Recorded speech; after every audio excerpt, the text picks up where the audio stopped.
Welcome to FLUXEDO Junction. I'm Scott Krupler. Each episode we bring you the best new music of all genres from throughout the world, and today we have a special treat. We'll be joined on the phone by Epiphone signature artist Johnny A. Renowned as a musician's musician leading his own bands around Boston, Johnny A served as bandleader and lead guitarist for Jay Giles band legend Peter Wolf before going solo for his own critically acclaimed career. This fall, Johnny A will join the Yardbirds for their first new album in decades, and he's personally supervised the creation of the new Epiphone limited edition Johnny A custom outfit featuring Gibson 57 classic humbuckers and a Bigsby B70 vibrato. Johnny has a number of Long Island area appearances coming up, and we'll be talking about that, but first let's hear some music. Here's a song by Johnny A called Ghost, here on FLUXEDO Junction.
So what I'd like to do is actually start out, well, first I should mention that you're going to be doing at least 4 appearances in our area that I know about. You're going to be at the Huntington Sam Ash on August 22nd.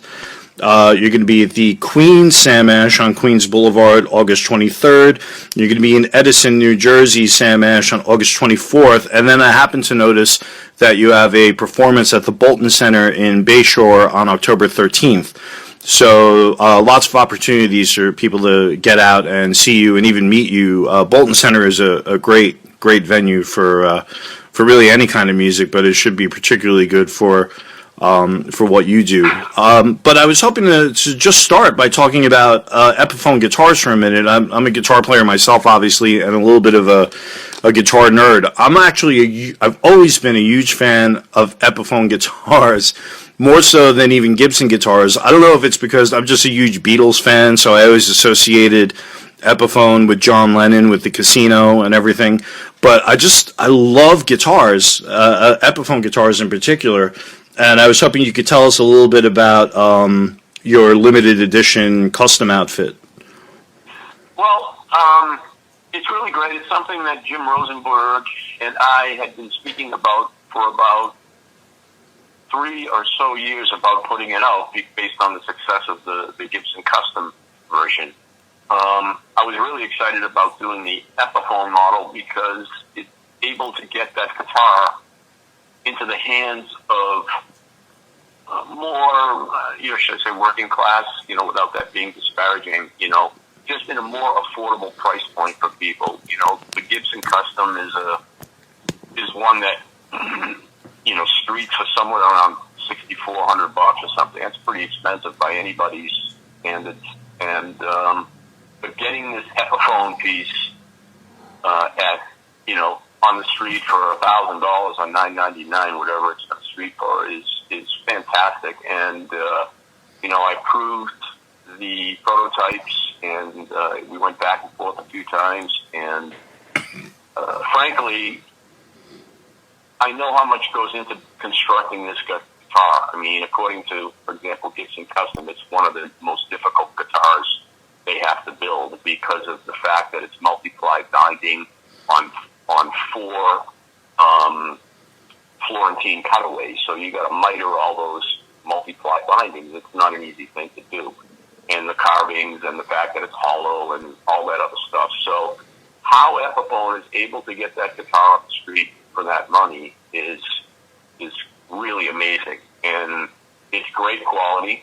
Yeah, I think that there's obviously some sacrifices and compromises. There's a B70 Bigsby as opposed to a B7, but it functions perfectly.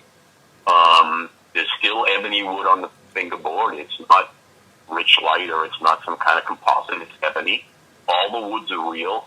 The difference in the top is on the Epiphone, it's a press top, like similar to a 335 with a shaping veneer as opposed to a solid top that would have been on the Gibson. The finish is beautiful. It's poly finish instead of a nitro. But it's an absolutely beautiful guitar. I had the chance to use it performing at Summer NAMM a couple weeks ago. And it performed great. Stayed in tune, sounded good, and it looked great.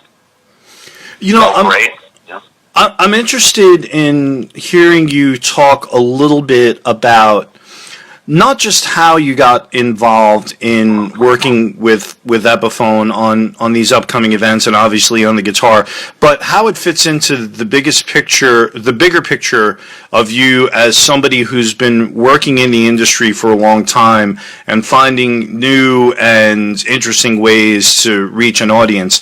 The reason I ask this question is because years ago, before I came to Sam Ash, I ran a small record company for about 5 years. So I've had the good fortune to work in almost every aspect of the music industry, and I started right at a time where things started to drastically change. I always say that I got into the music industry just in time to see it all fall apart, or the record industry anyway, right around the time Napster started, and then the whole game changed. So having been around and in the business for as long as you have, how hard is it to find these types of opportunities to connect with an audience above and beyond the traditional model of radio promotion and publicity to promote a record or, I guess, a download these days? Well, that's a really good question, actually good series of questions. And my up-close and personal sessions, whatever you want to call them, clinics, they're not essentially clinics because I don't go there with theory of music. I'm a self-taught musician. my appearances or my sessions are more like exactly what you're talking about. Yes, I'll play. Yes, I'll talk about my style. Yes, I'll talk about, the pursuit of tone, gear, construction of guitar. But it's also, I'll take questions and I'll talk about the importance of being an independent entrepreneur in this climate of music and industry, if that's what you want to pursue. And like you, I'm probably a bit older than you, but like you, I have done all aspects of the music business. I played, I worked as music retail behind the counter of a very large and the biggest music store in Boston when I was a kid in the 70s. I went on to work for a manufacturer of music gear, Tom Scholl's, and I worked in the manufacturing and saw that process. I also worked as a manufacturer's sales rep, where I repped A-line like Bose and J.L. Cooper and EMU Systems and Carver Corporation and Shure microphones. And then I also, what else did I do in the music retail? I'm trying to think. Well, I guess I said that covers it all. Rep, manufacturing, and, in-store behind-the-counter retail. And then I was, as a musician, always playing. And when I came up in music, it was, the days of the major record labels. If you weren't and needing a manager and needing an attorney and no internet. So, in those days, you needed, Capitol Records, you needed Columbia Records, you needed MCA, you needed. So, like in the old days, when I started working, coming up as a musician, which was in the 70s, actually started playing in the 60s, you needed a major record label with their distribution and their money and their promotional machine and all that stuff. You needed a manager. You needed an attorney to get anything done. I came very, very close to having major opportunities in those days, but never quite happened. We were quoted by Leader and Krebs, who was handling Aerosmith, and all the big boys, and all the labels came down and did all the showcases, and it just kind of never happened for me. And then, with managers, I just realized that if you couldn't make any money for somebody, you were not getting any attention. And unfortunately, when I came up, I always thought that, hey, I need all these people. If I don't have a high-powered manager, if I don't have a high-powered attorney, nothing's going to get done. It wasn't until I started really saying, basically, screw all that, I'm going to just do this myself, because no one's going to know more about what I do and promote me better than I can promote myself. But I have also always had the penchant for a business. I get very inspired by business and making a deal happen and the art of a deal and just the excitement that goes around taking a product from nothing and trying to build it into something. I think that's pretty exciting. I'm just as inspired by something like that I am as writing a song. So I have a tendency to be a 50% business guy and 50% artist. Fortunately, the internet came along, and it was, fortunately, independent radio stations like the Triple A format came along when I made my first album sometime Tuesday morning, which I think I finished it in 99 and kind of released it locally in 2000. It was just after I had stopped playing with Peter Wolf. And again, it was the whole idea of even doing instrumental music came out of survival. The story that I tell, that I'm sure you've heard it or can read it anywhere, is when I was playing with Peter Wolf, which I did for 7-8 years, I developed a bronchial infection on the road. I got a severe case of laryngitis, and I had no voice for probably 3.5 weeks. And my voice never came back right. I couldn't sing again. I just didn't have the range anymore. And I used to sing. So when I stopped playing with Wolf, I wanted to put together a band. Obviously, I had to survive. I had a family, I had kids, and all that other stuff. And I just was not going to sing. And I just decided, look, I don't want to put my eggs in some lead singer's basket and then spend all this money on demos or all this time invested into trying to make a career with someone else's voice being the sound of my music. And I just decided that I'm not doing that. So I decided to try to reinvent the way I approach guitar and become an instrumental artist. And that's what I did. I got the opportunity to make an album locally that was going to be distributed nationally by a local label but had national distribution. I started to, the two requirements that I had was that I made the record exactly the way I wanted to make it, and I had 100% creative control on the record. The label guy agreed to it, so when we started to make the record, he ran out of money. I was able enough to, I had the opportunity to scrape up some money and buy the unfinished tapes, the unfinished multi-track tapes from the guy. I took out another loan. I finished the album myself. I pressed it. That was a Sometime Tuesday Morning album. And I made, a couple thousand copies or something like that. I then sent it to the local AAA radio station who never responded. I ended up sending it down to a radio station in Austin, Texas, where I met the program director when I was on the road with Wolf. And he basically picked a single for me, which was a song called Oh Yeah. And he said he played it on the radio and it reacted. He got a lot of phones. So, interestingly enough, I'm driving in my car one day around lunchtime, and that song comes on the local AAA radio station in Boston, which was The River, 92.5. I'm familiar, yeah. Yeah, and I get a phone call from the radio station. Now, I had sent this record into them 4 months earlier, and they never played it. And I knew everybody at the station, and I called and followed up, and they talked to me, and then I called again because they never played it, and then they weren't returning my calls because they probably figured I was just being a pain in the butt. Well, eventually I did hear the song on the radio during a free-form lunch hour, and I got a call from the radio station because they just got an immense amount of radio calls, phone calls about the song. So one thing led to another. I happened to be doing my first headlining show with this instrumental thing in Boston because I was only playing, like a residency, a bi-monthly residency in my local hometown of Salem, Massachusetts. But I got the opportunity to play at the House of Blues, and I called the radio station. I said, well, can you help promote this show? Can you, give away some tickets? And then they invited me to come up and play on the radio station live with the band, which was a trio at the time.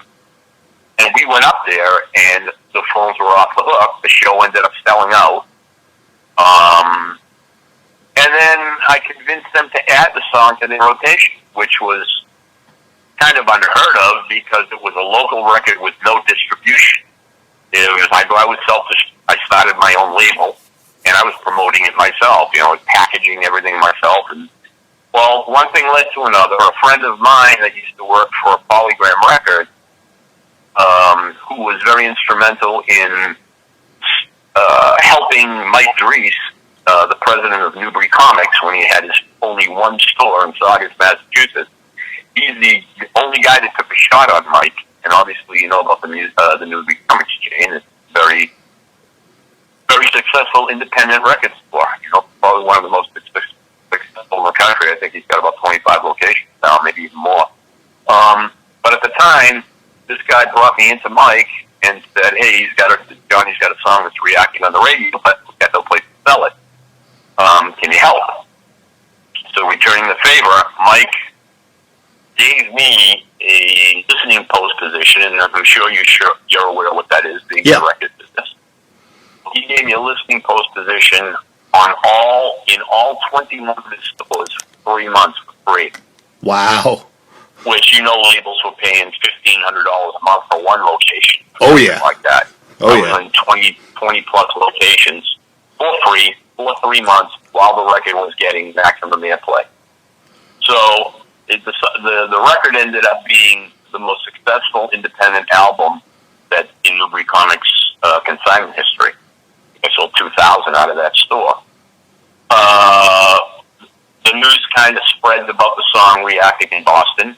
It ends up getting picked up by every New England station, even as far as New York and Philadelphia, WXPN, FUV, all kinds of, and then it's just reacting. I start consigning, I use my sales chops for being a rep, I start consigning to 65 retail locations in New England by myself. Eventually, I get a call, start getting calls from labels. Because now the song on AAA radio, when there wasn't a real good AAA format, was number 8 most added in the country without any distribution, without any record label. So now I start to get calls from Laser and Tie and RCA and Epic and who else? Blue Note, bunch of labels. And I was not able to put a deal together until one day I got a call from Howie Gabriel at Red, which is Sony, that was distributing Steve Vai's label, Favorite Nations. And Steve had flipped out over the record. I got a phone call from Steve about it, and he wanted to re-release the album. I had already sold 8,500 copies on my own. I ended up signing a licensing deal with Steve for that first record. That record went on to sell 105,000 copies. And then I signed a record deal with Steve, and we put out the second record, the side album, in 2004, I believe, which sold about 45,000 copies. And then I came off the label just for different reasons. We went our separate ways. I released my own DVD, live DVD in 2010. And then I put out my latest album, Driven, about a year and a half ago, which I did myself. I built a studio, a full-blown studio, and put that out myself. And without the internet and without having the energy or the drive to be a business person and just basically say, hey, no one's going to do anything for me. I have to do this for myself. I have to figure this out. And anybody can do this. I'm not some wonderkind. Just anybody can kind of do this. But pre-internet, it would have been very, very, very difficult to do that, if at all possible. But now it's kind of easy, in a way.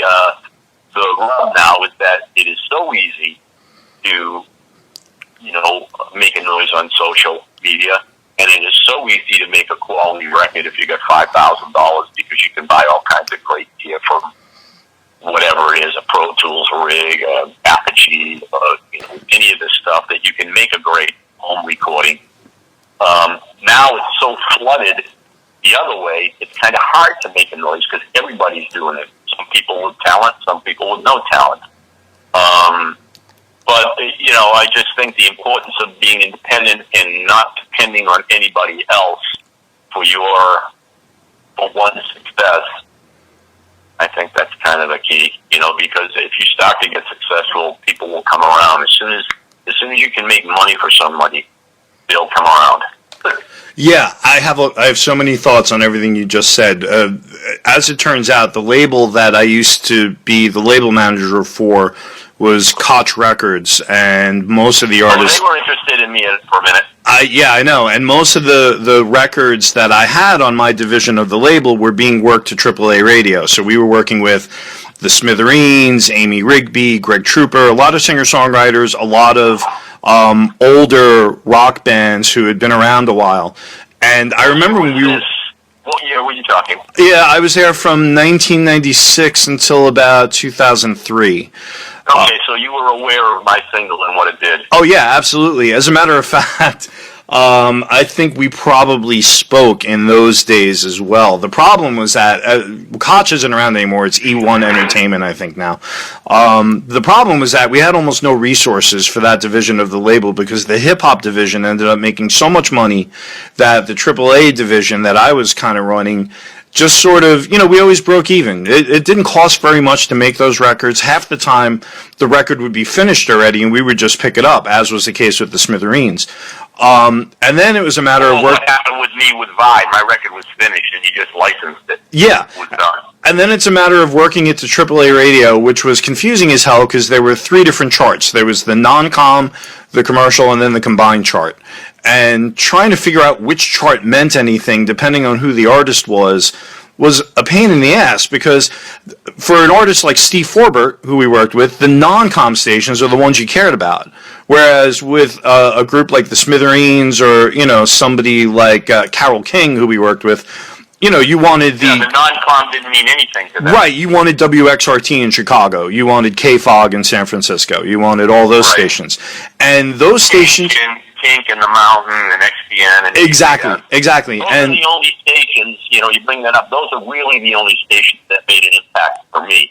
The non-com stations really meant nothing to me. It was a demographic that was probably younger than me. Most of them are college radio or specialty shows or something like that. But it was the SRTs, the River, BOS, KFOG, KBCO, all these stations, and I worked them all. I definitely worked them all. But what was interesting is that, and I'll let you finish your train of thought. But there's something I don't want to forget to mention is that once I started to have success on my own, like I said, selling 8,500 records in 10 months and making $110,000, is not really jump change. It's pretty good, and it was.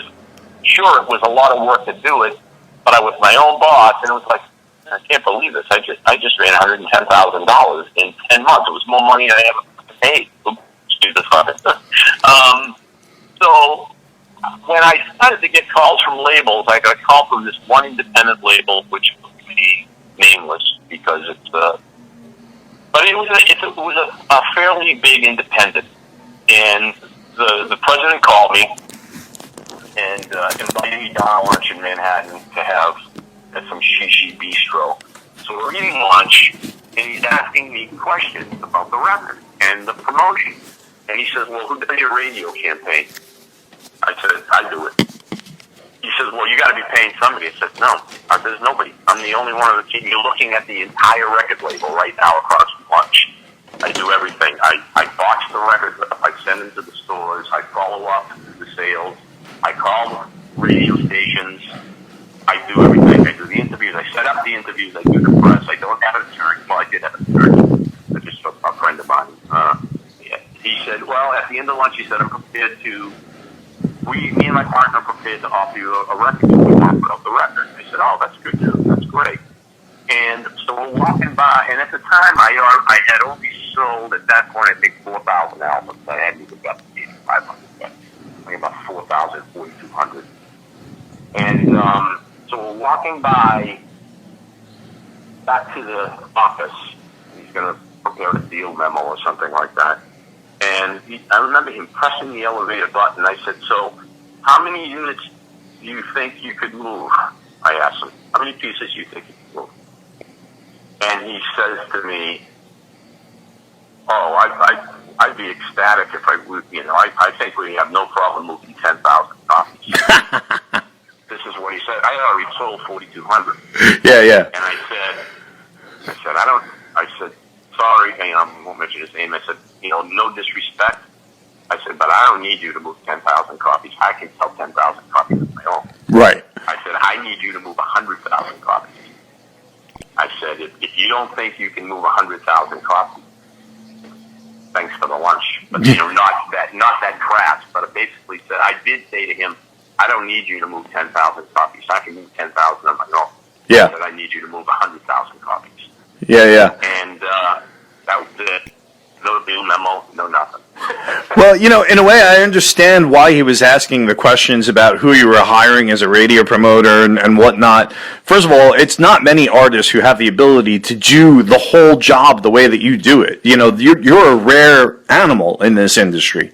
But also, on top of that, yeah, there is a distinction between the way you work a non-com AAA station and a commercial AAA station. Unless you have a personal relationship with, or at the time, I think it was Norm Weiner over at WXRT, unless you had a personal relationship with him, you weren't going to get your record added unless you hired a very specific indie to work that record to the commercial stations. There was no way to get an ad at KFOG or at the River unless you hired one of 3 possible indie radio promoters. You could get WFUV and you could get XPN. You could book yourself on World Cafe. There was a lot of things you could do on your own. But those commercial stations were really hard to crack unless you had some sort of pedigree. Interesting, you mentioned Norm Weiner. He was the one guy that wouldn't add me. Yeah, I wonder why. The record was out. I had 4 radio people on the record once it went with Vibe. Once it was on Favored Nations, there was Michelle Clark. Yeah, exactly. That's who I was thinking of. John Coakley. Exactly.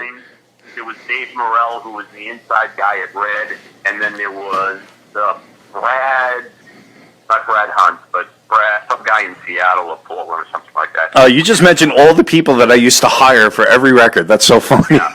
So at one point, there were 4 indies. There was a ridiculous amount of promotion going on because the theory was I did this on my own, and the way the song reacted, the song reacts. The hit is a hit, no matter where it is. You know, you take a song like a band, for example, that is not necessarily would be in my wheelhouse, like a band like REM, for example, that I was never a fan. You know, I appreciate what everybody does. I think they're really good, but it wasn't really my style of music that I dug.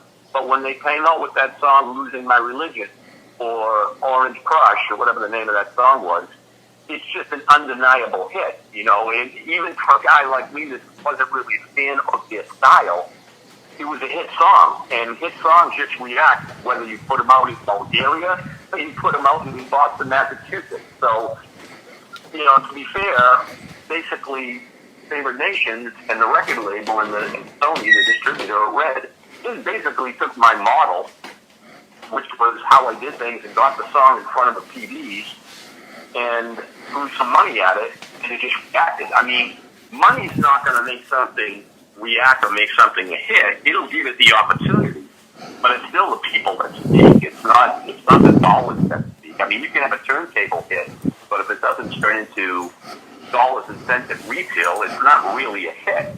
So right. The fact that my song reacted and that record reacted, they just threw money and gave it the opportunity to be exposed in other markets, and it did fantastic. I mean, I think my second biggest market after Boston was probably San Francisco. I sold 11,000 copies of that first album in San Francisco. You know, and then Philly and KBCO with what was his name, Kiefer? Yeah. KBCO and Haley at KFOG, and, you know, Dennis Constantine up at King, and, you know, I mean, I knew all these guys, and it just, you know, I did all these radio station promotions, concerts, and festivals, you know, and it was a big hit. But without the, I guess I'm a little bit off track here, but kind of without the internet, I wasn't able to do what I did, and it's not like I'm super smart. Oh, maybe I am. I don't know. But the thing is, I just figured, look, I'm going to do this. It just turned into one of these things like, I'm just calling up the radio station. And, I mean, it's just some guy or gal sitting behind me that's going to answer the phone. I have 2 responses, yes or no. So, you know, I think the thing about having fear about doing something prevents a lot of people from doing something. The thought of failure or the thought of, oh, this is insurmountable, this will never happen, that prevents people from taking that first step of doing it, you know. And I just said, what do I got to lose? I don't have a gig. I don't have this. I'm just going to do this. Yeah, I understand exactly where you're coming from. I spend a fair amount of time consulting younger bands. I'm 48, so I work 48. Yeah, I'm 64. Okay, so you've got a few years on me, but I spend a lot of time consulting younger musicians, and I speak on panels occasionally. They'll have like some local music industry panel that they invite me to speak on, and I'm always trying to convey to young bands that, look, what you're actually doing here is starting your own business. You're starting a small business, and you can't make any small business succeed without having a business plan. And that business plan in the music industry is called a marketing plan. You have to have an ad date for radio. You have to have an impact date for press. You've got to have tour dates set up to support all of that. You know, there's work that goes into this above and beyond writing and recording the songs. And it's hard to get that message across, yeah, especially to younger people. They have so many advantages now with the internet. Like you said, you don't need to work so hard to get distribution anymore, but you still have to work by the same rules of press, promotion, tour. One feeds the other. You know, it's a vicious cycle that just builds buzz and keeps it going, and you seem to have mastered that. I don't know. I don't know if I've mastered it. My organization skills are not the best on the planet. But I have really good instincts, really good knee-jerk reaction to things, and somehow have the ability or the gift to be able to kind of turn chicken shit into chicken salad. I don't know. And you know, I guess there's some kind of talent to that. You know, I do have I have a drive that usually takes a lot to kill my drive in the pursuit of something or I'm on something. But, you know, I do lack organizational skills. You know, and there's also, I think, the ability to sometimes connect the dots. Like, you know, for example, just my case alone, where I'm a guy that's played with some fairly big name artists, Bobby Woodbach, that worked with George Harrison and Eric Clapton. Of course, yeah. Derek and Donald, Delaney and Bonnie, worked with Pete Wolf, obviously, from the Jay Giles Band, you know, now working with the Yardbirds, having a hit record that has sold 100 plus, you know, I've probably sold 160,000 albums all combined of my full releases, #1 radio song, a book, a Gibson deal, the Epiphone signature deal, Boston Music Rock Hall of Fame of the year, but yet, in a lot of ways, I'm an unknown commodity. You know, that so there's a lot, I'm not a household name, and I'm still, you know, pounding the pavement to try to get my flag in the stand. You know, it's definitely not, you know, I'm not coasting, that's for sure. I can't coast. Well, listen, unfortunately, I've pushed this conversation to the absolute limit of the time I have here to actually keep going with it, so we kind of have to wrap it up there. But I'm very much looking forward to seeing you speak and perform at all three of the Sam Ashes and then also the Bolton Center show. I hope we get a chance to talk again, because I could go on all day like this. You're a fascinating individual. Well, yeah, we got a little off topic about the clinics and promoting them, and you know, I'm really excited and really thankful that Sam Ash and grateful that Sam Ash gave me the opportunity to come into the stores, and obviously Epiphone Guitars for putting out the guitar and making it possible for me to, you know, come into do the sessions and stuff like that. So I'm excited and hope a bunch of people attend, and you know, I welcome, you know, a Q&A. I think that these sessions are only as successful as the audience, to be honest with you. If the audience is engaged and has questions and, you know, have interest, and the clinic will be, you know, exciting and inspiring for me as well as, you know, hopefully the audience. Well, we're definitely looking forward to it, and thank you so much for taking time out of your obviously really busy schedule to speak with us, and we'll see you in August. All right. Thank you so much for the opportunity. See you soon. You got it.